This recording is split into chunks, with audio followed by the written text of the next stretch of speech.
coincidental detection of polymicrobial growth in the environment of an outpatient department of ophthalmology. We have no relevant financial disclosure. The purpose of this experiment was to demonstrate microbial growth on an agar plate inadvertently left on the work desk of the ophthalmologist room after a corneal scraping procedure done in a BGOPD of a tertiary care hospital of India, and to compare this growth with corneal scraping isolates obtained from a patient of microbial keratitis examined during the same OPD.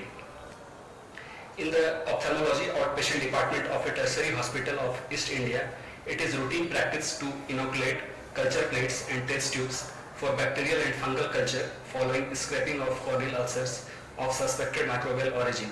A fresh plate of chocolate agar and an inoculated test tube containing Savorade's dextrose agar were inadvertently left on the work desk of the ophthalmologist's room after this process. After 48 hours of resting undisturbed and despite the air conditioning running continuously, florid growth was noted on the agar plate with varying morphology of the microbial colonies.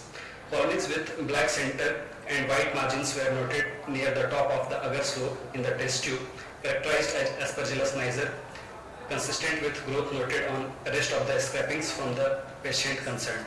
Our findings suggested polymicrobial inoculation of the agar plate from the environment of the OPD. These were the growth obtained on the agar plate and STA media. This is a high volume OPD with over 300 patients and their accompanying persons arriving each day for consultation. The hospital is located approximately 2.1 degree of latitude north of the Tropic of Cancer, and the air conditioning is maintained for most of the time. Footwear is not removed and face masks are not worn by most of the persons. Routine cleaning of tabletops is accompanied by chlorhexidine based disinfecting agents, while the floor is mopped daily by phenolic solutions.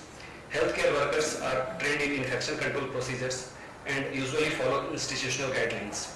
From the florid growth observed, it is apparent that these measures are insufficient in preventing airborne microbes from thriving. A recent study on ocular infections from a chain of hospitals in India has shown that bacteria cause about half of all infections, mostly in adults, males, and in 6th decade of life, and lower socioeconomic status. Rural geography are major demographic factors. Staph, Pseudomonas, Fusarium, and Aspergillus are the main organisms isolated. The picture of the agar plate is a visual reminder to all healthcare workers that continuous and complete implementation of infection control measures, including hand hygiene, biomedical waste, disposal, and disinfection, is necessary to ensure a healthy hospital environment, as is periodic audit of the microbial profile of different hospital zones, as well as reinforcement of the training to staff. These are my references. Thank you so much. Thank you.